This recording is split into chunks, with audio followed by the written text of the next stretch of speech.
In the UK, the most important thing to note is that I, as a dentist, am not able to formally diagnose obstructive sleep apnea. I can tell patients that you have clear signs and the indications tell me that you're highly likely to have apnea. I can treat it without diagnosing it.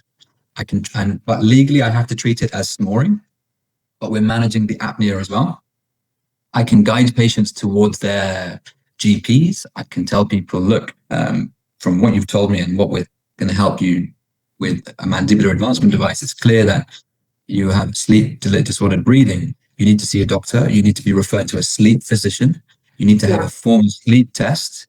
The sleep test data needs to be analyzed. And only once that sleep test data is analyzed by either a sleep physiologist, a scientist, or a sleep physician, you can be formally diagnosed. But when it's diagnosed, what are the treatment options? Well, one thing I always work holistically. So with all of my patients, I will say, look, I can make these devices, but I also want to tackle things holistically. That means if I encourage them to consider weight loss strategies, if that's what they need to do. If someone needs to lose weight to sleep better, we have to talk about that. We talk about the sleep positions and simple devices that they can buy much cheaper on Amazon, online, from a pharmacy, such as mouth tape, such as nasal dilators, such as chin straps to encourage mouth being shut, to encourage nasal breathing, whether it's a combination of these things, whether it's I tell them to try these things. I say, look, before you spend a lot of money with me, try these cheap, cheerful things. They might work for you.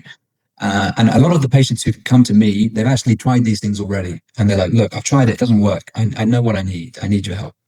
But to come back to the gold standard, technically the gold standard treatment option is CPAP, continuous positive air pressure.